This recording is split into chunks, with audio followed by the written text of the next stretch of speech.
tempat tinggalnya sekarang. Tempat tinggalnya sekarang. Di mana tinggalnya itu Dajjal. Di mana tinggalnya itu Dajjal sekarang. Kita sudah sebut tentang sifat badannya dan dia sejak zaman bila. Kalau menurut kitab ini bahawasanya dia orang zaman dahulu kala. Dia orang zaman dahulu kala, pembawa fitnah, dia sudah ada, dia dipanjangkan umur seperti Nabi Khidir dipanjangkan umur. Bagi pihak kita, bagi pihak mereka adalah Dajjal ini. Berbagai-bagai riwayat. Kalau dari sini ada disebutkan bahawasanya Dajjal sudah ada sejak zaman Nabi dahulu lagi dia sudah ada ya. Itu masih khilaf lagi. Tentang Dajjal masih khilaf. Ada yang mengatakan bahawasanya dia orang zaman dahulu. Ada mengatakan sebelum zaman Nabi. Ada mengatakan pada zaman Nabi dia lahir. Semua tu ada riwayatnya. Dan semua Nabi kita sallallahu alaihi wasallam tidak tolak kemungkinannya. Dan ada mengatakan dia tetap orang akhir zaman macam Imam Al-Mahdi. Macam Imam Mahdi, orang akhir zaman. Dia akan keluar, dia akan jahat. Begitu juga. Namun kalau Nabi Isa confirm orang zaman dahulu. 2000 tahun dahulu. Diangkat Allah Ta'ala naik ke langit kemudian turun balik. Nabi Khidir confirm orang zaman dahulu. Imam Mahdi confirm orang zaman kini. Imam Mahdi confirm orang zaman kini. Dajjal khilaf. Ada mengatakan dia orang zaman dahulu, ada orang mengatakan di zaman sekarang. Ada pula mengatakan dia adalah daripada keturunan ibunya daripada kaum jin. Bapaknya daripada bangsa Yahudi. Bangsa Yahudi. Baik itu dia boleh hubung kait dengan bapa-bapa saudara dia daripada pihak jin, boleh minta tolong bantu macam-macam, boleh adakan untuk dia berbagai-bagai sihir yang orang lain tak boleh buat, dia boleh buat, dia ada special connection. Pasal dia masih kaum kerabat dengan jin-jin yang besar-besar. Na'udzubillah min zalik ya. Bukan jin Islam saja tau. Kalau Puteri Balqis tu mukminah. Dia Islam, tapi ini memang jin iblis, betul-betul punya jin iblis. Kacukan daripada jin syaitan dengan manusia, ya, Dajjal. Tempat tinggalnya disebutkan dalam cerita yang panjang, ya. Menurut riwayat yang sahih yang disebutkan dalam kitab Sahih Muslim bahawa Dajjal itu sudah wujud sejak beberapa lama. Ia dirantai di sebuah pulau dan ditunggu oleh seekor binatang yang bernama Al-Jasasah. Marilah kita ikut hadis yang menerangkan keadaan ini. Panjang ceritanya hadisnya, ya. Ada mengatakan dia di pulau. Ini semua sahabat ada mengatakan. Pada zaman Nabi juga pernah ada satu budak. Dajjal ni pokoknya dia Yahudi. Kulitnya tu gelap. Badannya pun semua dah bentuk. Semuanya sama pesennya. Ada satu zaman Nabi, sahabat ada yang kapalnya pecah terdampar ke satu pulau. Jumpa makhluk ini. Dia tanya macam-macam. Dia bilang maknanya waktu aku belum keluar lagi. Sudah hampir nak keluar. Kemudian ada juga pada zaman Nabi sendiri satu budak Yahudi. Sama juga. Maknya kahwin dengan bapaknya selama dah 19 tahun baru dapat dia. Lama baru dapat anak. Dapat anak matanya 11 sama pesennya yang disebutkan semuanya sama juga. Dan dia boleh baca hati orang. Dan orang berkata-kata bahawasanya dia itulah akan jadi Dajjal akhir zaman. Sayyidina Umar Rajak Rasulullah pergi jumpa tengok dia. Tengok dia cuba nak baca hati Nabi, dia tak dapat baca hati Nabi. Sayyidina Umar nak bunuh saja dia. Nabi mengatakan kalau dia Dajjal, bukan kau punya bahagian. Nabi Isa nanti. Bermakna dia akan dipanjangkan umur. Kalau dia bukan Dajjal, sia-sia tak payah kau bunuh dia, tak ada apa benda pun. Begitu ya. Jadi ada berbagai-bagai. Ini kita dengar hadisnya yang panjang. An Fatimah binti Qaisin radhiyallahu anha galat. Falamman gadat iddati sami'tu nida'al munadi. Munadi Rasulullah sallallahu alaihi wasallam yunadi. As-salatu jami'ah. Fa kharajtu ila al-masjid. Fa sallaitu ma'a Rasulullah sallallahu alaihi wasallam. Fa kuntu fi saffin nisa'i allati tali zuhural qaum. Falamma qada Rasulullah sallallahu alaihi wasallam salatahu jalasa 'ala al-minbar wa huwa yadhhak. Faqala liyalzam kullu insanin musallahu thumma qala atadruna lima jama'tukum qalu Allahu wa rasuluhu a'lam qala inni wallahi ma jama'tukum li raghbatin wala li rahbatin walakin jama'tukum li anna tamimad dari kana rajulan nasraniyan faja'a fabaya'a wa aslama wa haddathani hadithan wafaqa alladhi kuntu uhaddithukum anil masihid dajjal. Haddathani annahu rakiba fi safinatin bahriyatin ma'a 30 rajulan min lakhmin wa juzamin fala'iba bihi mawju شهرا في البحر ثم أرفعوا إلى جزيرة في البحر حتى مغرب الشمس فجلسوا في أقرب السفينة فدخلوا الجزيرة فلقيتهم دابة أهلب كثير الشعر لا يدرون ما قبله من دبره من كثرة الشعر فقالوا ويلك ما أنت قالت أنا الجساسة قالوا وما الجساسة قالت أيها القوم انطلقوا إلى هذا الرجل في الدير فإنه إلى خبركم بالأشواق قال لما سمت لنا رجلا فارقنا منها أن تكون شيطانة قال فانطلقنا سراعا حتى دخلنا الدير فإذا فيه أعظم إنسان رأيناه قد خلقا وأشده وثاقا ومجموعة يداه إلى عنقه ما بين ركبتيه إلى كعبيه بالحديد قلنا ويلك ما أنت قال قد قدرتم على خبري فأخبروني ما أنتم قالوا نحن أناس من العرب ركبنا في سفينة بحرية فصادفنا البحر حين أغتلم فلعب بنا الموج شهرا ثم أرفعنا إلى جزيرتك هذه فجلسنا في أغربها فدخلنا الجزيرة فلقيتنا دابة أهلب كثير الشعر لا يدرى ما قبله من دبره من كثرة الشعر فقلنا ويلك ما أنت قالت أنا الجساسة قلنا ما الجساسة قالت اعمدوا إلى هذا الرجل في الدير فإنه إلى خبركم بالأشواق فأقبلنا إليك سراعا وفزعنا منها ولم نأمن أن نكون شيطانا فقال أخبروني عن نخل بيسان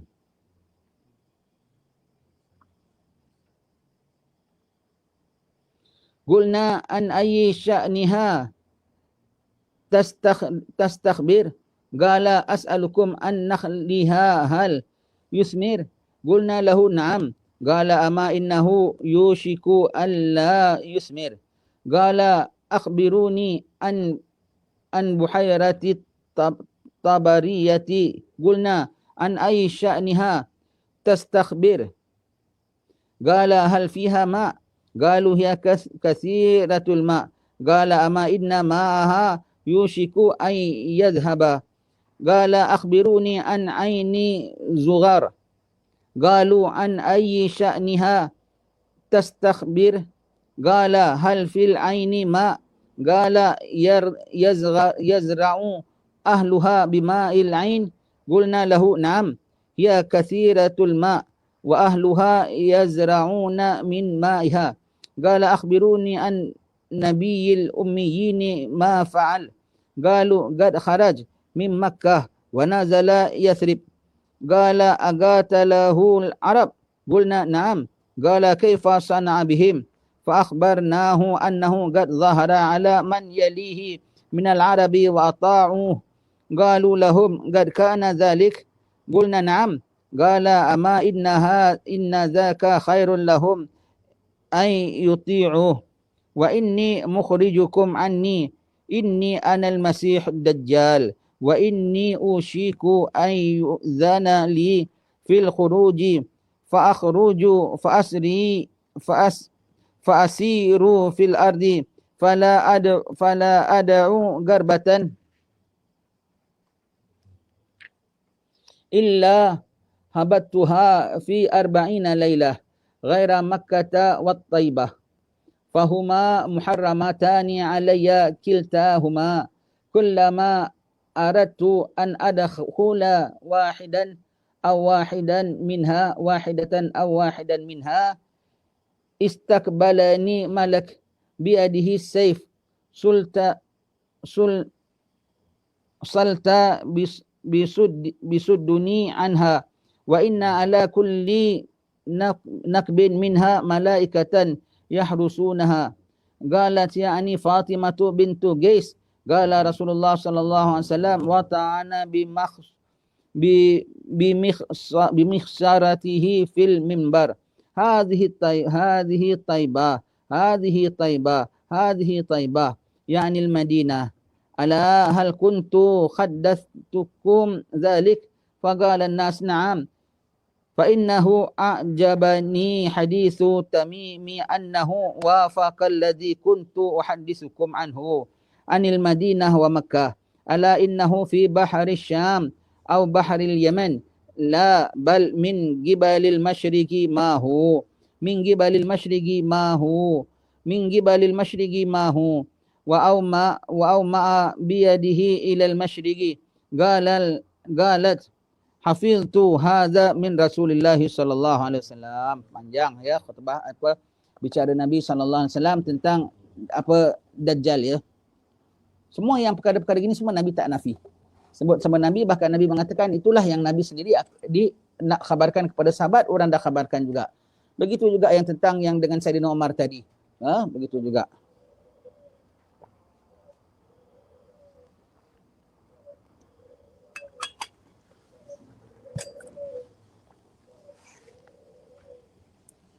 Dari Fatimah binti Qais radhiyallahu an berkata, tatkala sudah indahku, aku mendengar suara panggil ditugaskan oleh Rasulullah sallallahu alaihi wasallam untuk memanggil orang ramai dengan suara as-salatu jami'ah, iaitu marilah berkumpul untuk mengerjakan sembahyang jemaah.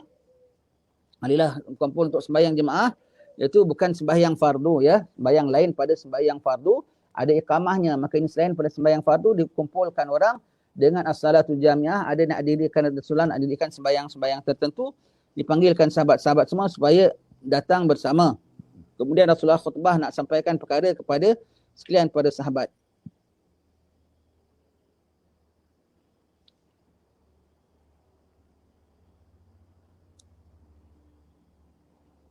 Lalu aku pun pergi ke masjid dan aku sembahyang bersama Rasulullah sallallahu alaihi wasallam dan berada di saf pada wanita dan aku duduk berhampiran dengan bahagian belakang pada kaum laki-laki.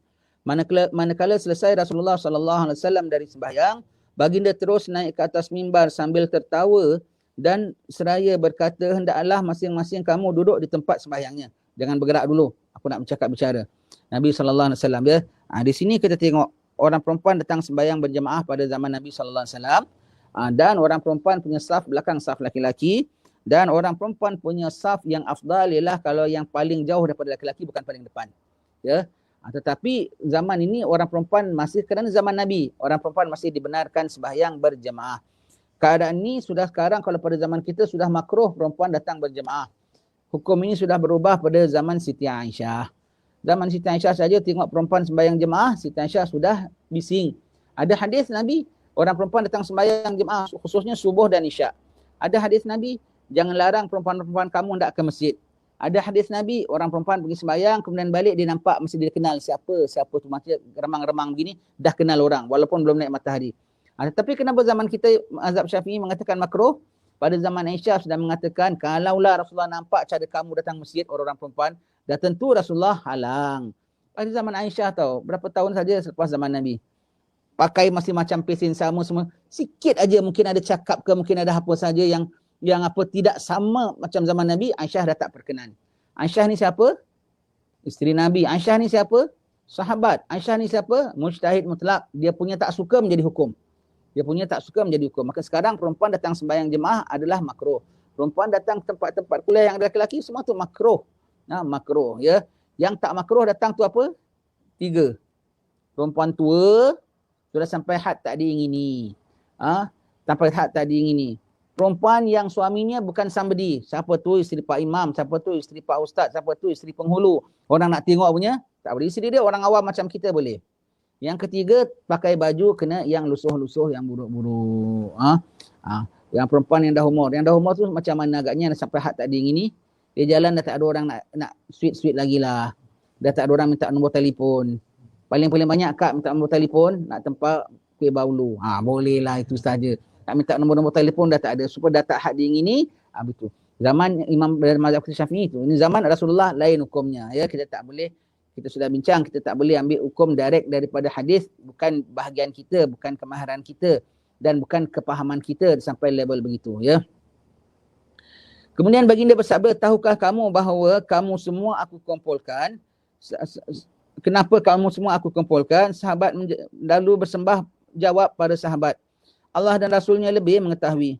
Lalu baginda SAW pun bersabda, sungguhnya demi Allah, aku tidak mengumpulkan kamu kerana mengharap sesuatu atau takut sesuatu.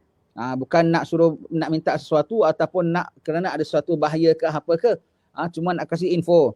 Tetapi aku mengumpulkan kamu kerana Tamim Ad-Dari adalah berasal dari seorang Nasrani.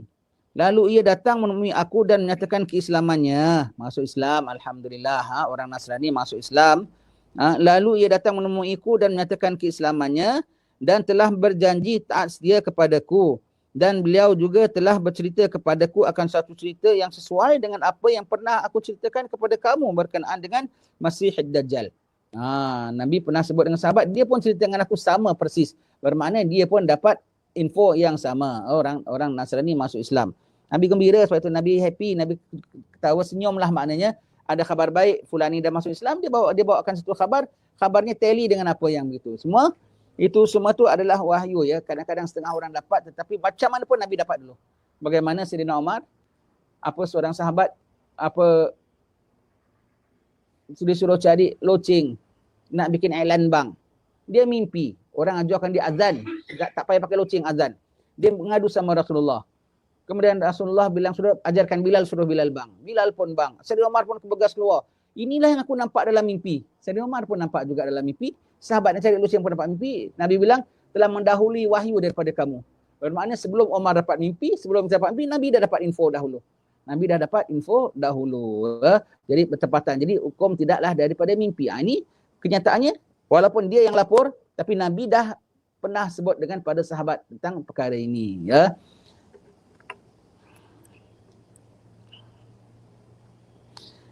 Baginda beliau bercerita kepadaku bahawasanya beliau pada satu masa dahulu pernah mengharungi lautan bersama-sama dengan 30 orang lelaki dari kabilah Lakham dan Juzam. Lalu mereka dipukul oleh gelombang yang besar selama 1 bulan sehingga akhirnya mereka sampai ke suatu pulau yang ada di tengah-tengah lautan yang merupakan tempat tenggelamnya matahari di barat. Di barat tak tahu di mana, ya, di bahagian barat, ya, bukan barat. Apabila telah sampai di situ, mereka pun menaiki sampan-sampan kecil yang mereka gunakan untuk berlabuh di pulau itu. Ketika mereka masuk ke dalam pulau itu, mereka sangat terkejut apabila bertemu dengan seekor haiwan yang berbulu kasar dan tebal. Binatang ini tidak diketahui jantan atau betinanya dan tidak dapat diketahui di sebelah mana duburnya dan di sebelah mana kemaluannya, disebabkan bulunya yang terlalu tebal. Tebal sampai tak tahu ni jantan ke betina ke, nak tengok jantan betina pun tak boleh nampak. Bulunya lebat sangat. Kucing kita masih boleh tengok jantan ke betina. Ini kita tak tahu jantan ke betina pasal lebat sangat bulunya, ya. Lalu mereka bertanya kepada binatang ini, siapa kamu? Binatang itu menjawab, akulah Jasasah, tukang intip rahsia. Dia rupanya security guard. Tukang cek siapa-siapa datang, dia screen dulu, dia cek dulu, ya. Kita jumpa haiwan dia tanya je. Tanya dia faham. Tak dia boleh cakap, dia boleh cakap. Tak dia boleh cakap, paling-paling tidak dia boleh faham. Kenapa kita cakap dengan hati? Allah Ta'ala sampaikan kepada hati. Dengan kucing apa semua kita cakap, dia boleh faham. Cuma kita tak faham balik cakap dia. Tapi kita faham bahawasanya dia faham kita. Dia faham kita. Cakap dengan haiwan, kita cakap. Kalau dia boleh cakap, cakap. Kerana satu orang cerita riwayat, Imam Syafi'i nampak dia tawaf. Dia dulu bishop, ketua padri. Awak bishop kan masuk Islam? Ya betul. Boleh cerita ke kenapa masuk Islam? Dia terdampar di sebuah pulau.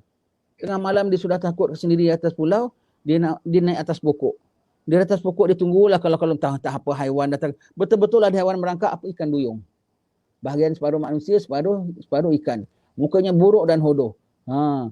Dia naik atas pulau kecil itu, dia tengok aku pulanya. Dia tengok aku pulanya. aku punya ketakutan, dia naik sambil baca selawat atas Muhammad. Ni orang Nasrani. Tengok dia selawat tengah-tengah pulau ini ada makhluk begini. Dia haiwan. Allah Ta'ala bukakan kita boleh faham dia punya cakap. Maka aku tanya, dia tengok aku. Dia tanya aku kat mana ni? Kau kat tempat yang tak selamat kecuali orang beriman dengan Muhammad. Waktu orang mukmin saja selamat. Tak mukmin, kau siap. Terus dia pun beriman. Teriman, dia turun, kau selamat. Dia cerita macam-macam haiwan tu. Ikan duyung, boleh cakap. Cakap ni jumpa haiwan, cakap. Khususnya yang pelik-pelik. Kadang manusia, hatta ular ya, sebelum kita ketuk dia, cakap dulu. Hai ular, kalau kau ular betul, aku nak pukul kau. Kalau tidak, kau jalan. Maka kalau dia ular jadi-jadian, dia akan jalan. Kalau dia tak jalan, nasib dia. Kita dah kasih warning sama dia. Ketuk sama dia. Aku jasasah, tukang pengintip rahsia. Bodyguard. Mereka bertanya lagi, apa itu jasasah? Binatang itu menjawab pula, tak usah panjang cerita. Dan hendaklah kamu pergi menemui orang laki-laki yang berada di tempat pertapaan ini kerana ia sangat rindu mendengar berita dari kamu. Apabila haiwan itu menyebutkan di dalam pertapaan itu ada seorang laki-laki, kami menjadi takut daripadanya. Kerana boleh jadi dia adalah syaitan betina. Mungkin syaitan betina. Syaitan yang begitu ya. Kalau nampak lain gitu mungkin hantu, mungkin apa. Di pulau-pulau begitu tiba-tiba ada jumpa haiwan. Tahu-tahu tengok begitu. Kalau tempat yang tak biasa ada manusia, tiba-tiba ada manusia, mungkin haiwan. Mungkin syaitan, mungkin jin. Siapa lagi orang sangka jin? Orang nampak dia, orang kan jin betina. Dengan jin baby. Siapa? Siti Hajar dengan Nabi Ismail. Kat tengah-tengah desert tak ada manusia, tahu orang-orang Bani Jurhum nampak ada burung nak cari air, nak cari penempatan. Antara dua orang tengok kalang kabut, aku nampak jin betina sama jin baby. Siti Hajar dia kan jin. Datang dekat rupanya aku manusia. Ni tanya, kau tak tahu tanya. Awak jenis apa? Kalau dia boleh jawab sama dia manusia ataupun dia jin.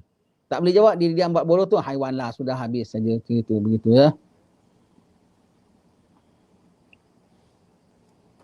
Seterusnya kami cepat-cepat masuk ke dalam tempat pertapaan itu. Tiba-tiba kami menjumpai di dalamnya sebesar-besar manusia yang pernah kami lihat.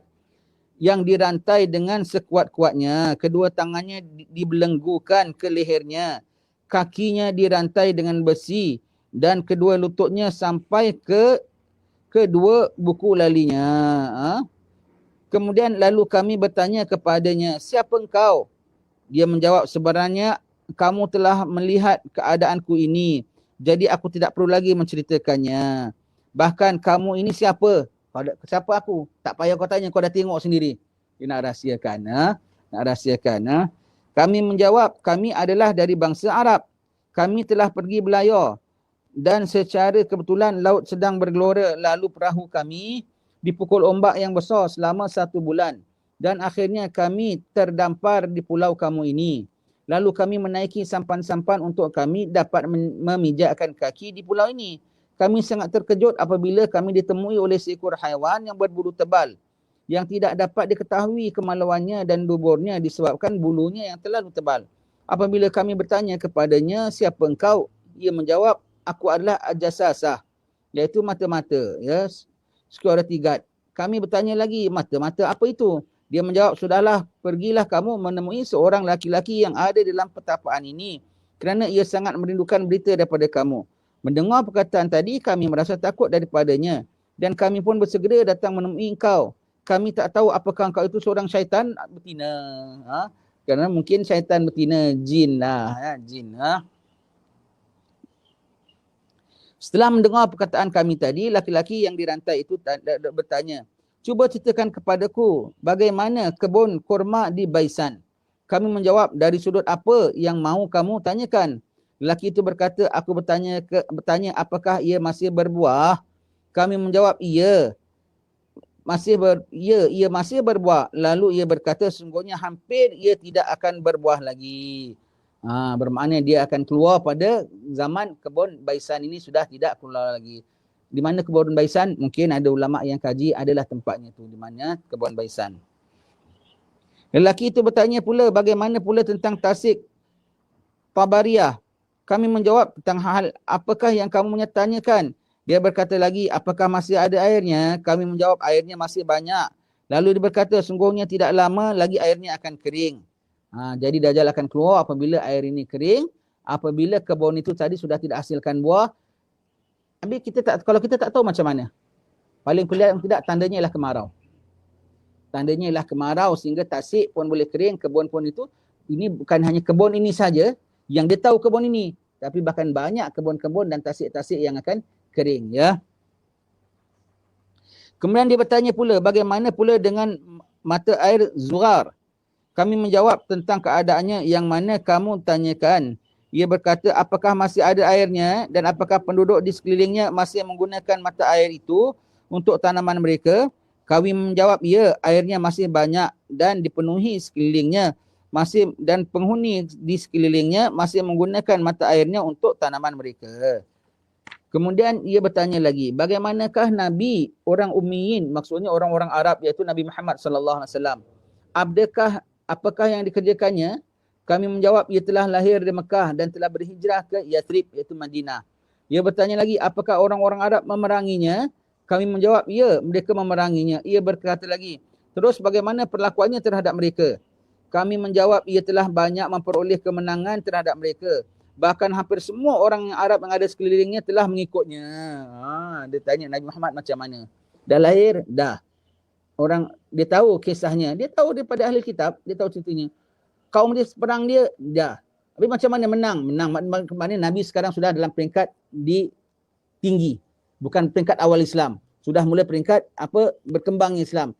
Dah zaman Fathul Mekah, orang-orang dah banyak masuk Islam, ya. Orang-orang dah banyak masuk Islam.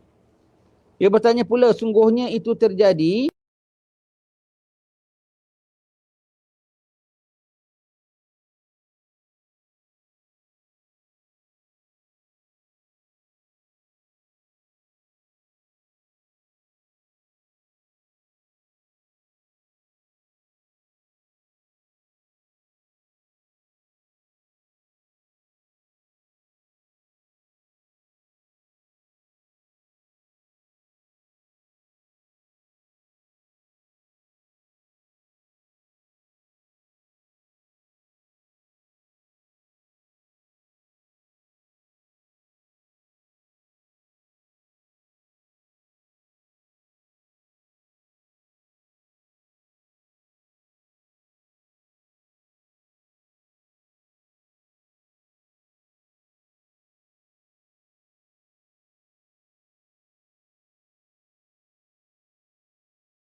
keluar. Dia sendiri bila dah hampir keluar, kita kok bilang, belum lagi lah, jangan relate perkara-perkara yang berlaku apa semua dengan Dajjal. Jangan hubung kaitkan suka hati kau. Kalau kita ada musuh, Allah Ta'ala dah mengatakan, kita jadikan syaitan tu musuh kita. Fattakhidhu aduwa, ambil dia sebagai musuh. Dan dia adalah aduun mubin, musuh yang nyata. Kau kena waspadalah senantiasa, jaga-jaga. Kita ada musuh. Musuh kita jahat. Musuh kita dengki kita. Dan musuh kita ada upaya pula untuk nak binasakan kita. Maka apa kita rosak aja tengok. Jangan-jangan musuh punya kerja. Jangan-jangan musuh punya kerja. Jangan dia ni punya hal. Sebab nampak macam kerja dia saja. Sebab dia musuh kita dan dia dengki kita dan dia ada upaya untuk nak buat anya-anya terhadap kita. Jangan kau tak berwaspada dengan musuh biasa saja. Ini pula dengan musuh yang bersorang. Kau jangan tak nak jangan kau nak berpihak pula kepada dia. Dengan menafikan dia tu bermakna kau dah berpihak pada dia tu. Bila aku keluar, aku akan berjalan ke semua permukaan bumi sehingga tiada ada sebuah kampung jua pun kecuali aku akan datangi, iaitu dalam tempoh 40 hari. Dia akan masuk setiap pelusuk, ya. Tetapi dia masuk setiap pelusuk itu bukan physically dia masuk setiap pelusuk. Banyak bandar-bandar besar dia masuk, banyak pekan-pekan dia masuk, tapi tak sampai setiap inci dia masuk. Tak sampai setiap inci. Tetapi maksud dia masuk dalam setiap pekan itu ialah pengaruhnya. Pengaruhnya sudah masuk. Dia ni hanya 40 hari hanya datang sebagai perasmian aja kita bilang. Sebagai perasmian. Tetapi yang pengikut dia semua sudah daftar, setiap pelusuk sudah datang. Kecuali Mekah dan Madinah. Tapi kalau kita tengok sekarang lah, macam Mekah Madinah, macam masuk tak pengaruh dia? Masuk juga. Macam mana? Pengaruh masuk, dianya tak boleh masuk. Apabila dianya keluar, pengaruhnya tu akan keluar. Pengaruhnya akan keluar. Pengaruhnya masuk, dia tak boleh masuk. Ada negeri pula, dianya masuk, pengaruhnya tak boleh masuk. Hadramut. Yaman tu Rasulullah mengatakan akhir zaman pergi ke Aqsal Yaman, Hadramut. Dajjal masuk. Tapi orang Hadramut reject Dajjal. Mekah Madinah dia tak masuk, tapi orang-orang Mekah Madinah yang tak betul, yang munafik keluar. Itu Rasulullah sebut apabila orang Mekah Madinah memuntahkan orang-orang munafiknya. Berlaku gempa, sama ada betul gempa ataupun gempa jiwa kerana mereka tak selesa bawah Mahdi. Mereka tak selesa. Habis terdaya ke mereka halau Mahdi? Tak terdaya. Mana raja mereka? Dah out. Sekarang aja dia dah menuju kepada kejatuhan dia. Dah out raja dia semua. Maka dia tengok, ini yang kita boleh harap untuk halau ini Imam Mahdi. Dia akan keluar. Lepas tu kita tengok, sampai dia punya pengaruh sampai masuk Mekah Madinah, kita rasa itu bukan Dajjal. Kalau kita bilang Dajjal tak sampai masuk Mekah Madinah, dia tak masuk Mekah Madinah, pengaruh dia masuk Mekah Madinah. Jadi jangan kita ingatkan, ini bukan Dajjal. Sebab apa? Mekah pun ada perkara ini, Madinah pun ada perkara ini. Bukan Dajjal. Dajjal. Selain daripada Mekah dan Taibah, maka aku ditegah dari memasuki kedua-duanya ini. Bila aku cuba hendak masuk ke salah satu antara kedua kota ini, aku akan dihalang oleh para malaikat dengan pedang yang terhunus. Mereka mengawal kedua-dua kota itu daripadaku, dan sungguhnya pada setiap bahagiannya ada malaikat yang menjaganya. Sampai dia duduk di sebuah istana berhampiran dengan luar kota Madinah. Orang mereka sambut dia, dudukkan di situ. Daripada bangunan itu, dia boleh nampak kubah Nabi. Itulah rumah Muhammad. Dia boleh nampak kubah Nabi. Dan bangunannya pun dah ada sekarang kat luar pinggir Madinah. Istana hinggap Raja Saudi. Itu semua adalah tali barut. Tali barut Dajjal. Berkata Fatimah binti Qais, lalu Rasulullah sallallahu alaihi wasallam menghentak mimbarnya dengan tongkat yang ada di tangan baginda sambil bersabda, inilah Taibah, yakni Madinah. Wahai para sahabatku, bukankah aku telah sampaikan berita ini kepada kamu? Sahabat lalu bersembah ujar pada sahabat, benar wahai Rasulullah. Lalu Nabi sallallahu alaihi wasallam menambah lagi, sungguhnya aku sangat tertarik dengan cerita Tamim Ad-Dari ini oleh kerana ia sesuai dengan apa yang pernah aku ceritakan kepada sekalian kamu, terutamanya tentang keistimewaan Mekah dan Madinah. Perhatian, Dajjal itu sebenarnya berada di Laut Syam atau di Laut Yaman. Sesungguhnya ia berada di arah timur.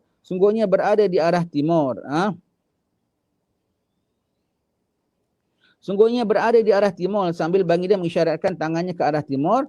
Kata Fatimah, maka itulah yang aku hafal daripada Rasulullah sallallahu alaihi wasallam. Ya. Baik. Dalam cerita ni semua sekali yang Nabi confirmkan ni apa? Mekah Madinah dah tak masuk. Nabi confirmkan Mekah Madinah dia tak masuk, tetapi tentang Nabi tak mengatakan aku confirmkan dia itu adalah Dajjal. Tapi Nabi tak nafi. Tentang dia tak masuk Mekah Madinah, Nabi confirmkan dia tak masuk Mekah Madinah, tapi Nabi tak mengatakan ya yang dijumpa itu adalah Dajjal. Tidak, Nabi tidak confirmkan, namun Nabi tidak nafikan. Kenapa? Ada hadis-hadis lain yang mengatakan kemungkinan itu Dajjal, pun Nabi tak nafikan.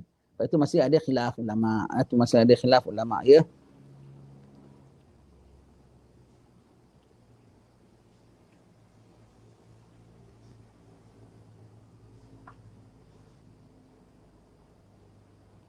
Baik, perkara Dajjal ni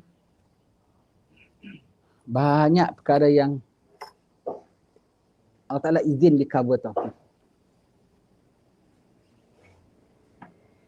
Sebelum dia keluar, banyak orang dah ditipu. Dia.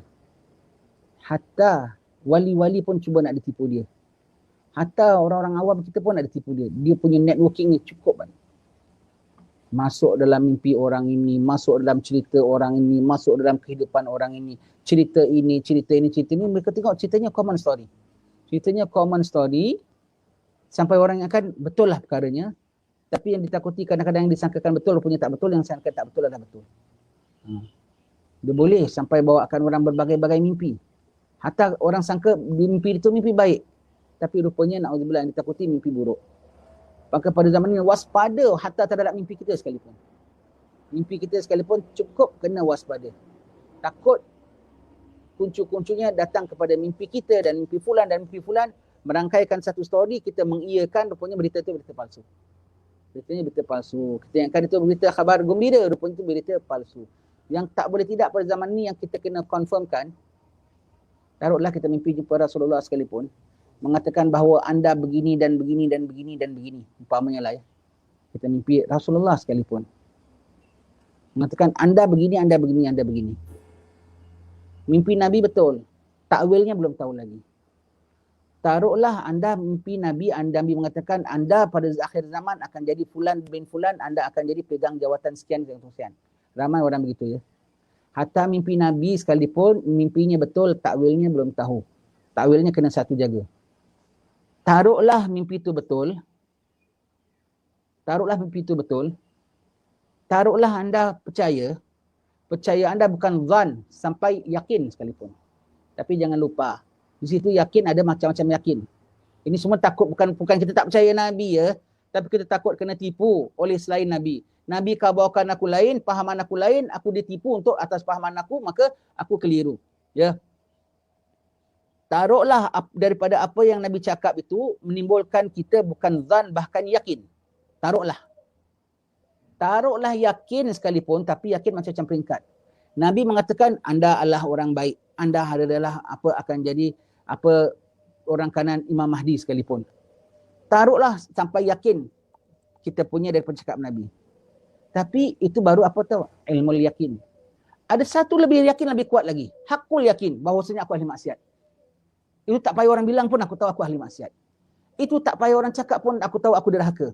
Itu tak payah orang cakap pun aku tahu aku bahaya. Maka di samping kalau engkau yakin sekali Nabi mengatakan khabar baik kau anda begini dan begini, anda tak boleh nafikan satu lagi yakin yang hakul yakin, yang benar-benar yakin, yang anda tak boleh nafikan bahawasanya anda inni kuntu minaz zalimin. Dengan itu anda jaga, aku orang paling banyak dosa, aku tidak ada amal. Dengan yakin yang sebegitu, maka apa khabaran yang sampai semua kita akan berwaspada. Tak boleh masuk tipu daya syaitan. Aku tak waspada dengan Nabi, aku waspada dengan diri aku. Aku tak waspada dengan khabaran itu, tapi aku lebih waspada terhadap kejahatan diriku. Begitu. Kena pasang. Kalau mimpi jumpa Nabi, hatta kita punya percaya supaya yakin sekalipun, ada satu yakin lagi yang kau tak boleh nafikan. Bahawasanya, kau ada buat maksiat tak? Kau biasa pandang haram tak? Kau boleh nafikan itu, kenapa? Jangan sampai tak nafikan. Kau biasa mengumpat orang tak? Kau biasa tercuaikan ibadat tak? Berapa banyak sunnah yang kau buat? Berapa banyak fardu yang kau remehkan? Berapa banyak haram yang kau sondol? Itu hakul yakin. Itu hakul yakin, tak payah orang bilang pun kau dah tahu. Itu pun kau kena pegang dalam dirimu juga. Di samping apa yang kau terima khabaran daripada apa yang kau dapat, itu semua, yang ini tak boleh tidak. Baru selamat. Kau tidak, takut kita mendengar itu, kita pegang yakin yang ini, na'udzubillah, rupanya kita ditipu dalam sudut pentakwilannya. Mungkin mimpi jumpa Nabinya betul, tapi takwilnya hendaknya itu salah. Itu yang kena hati-hati. Itu anak mimpi jumpa Nabi, anak yakin. Bagus kalau kau yakin, alhamdulillah. Kena ada pegang lagi satu yakin dalam dirimu. Iaitu apa? Hakul yakin yang lebih kuat tentang bahawasanya kau berdosa. Itu tak boleh nafi sekalipun. Itu tak boleh nafi. Walau Nabi tak bilang kau pun kau tahu kau berdosa. Betul tak? Bahawa kau berdosa dan kau bahaya. Itu kita kena pegang. Kenapa di situ ada jahatnya Dajjal?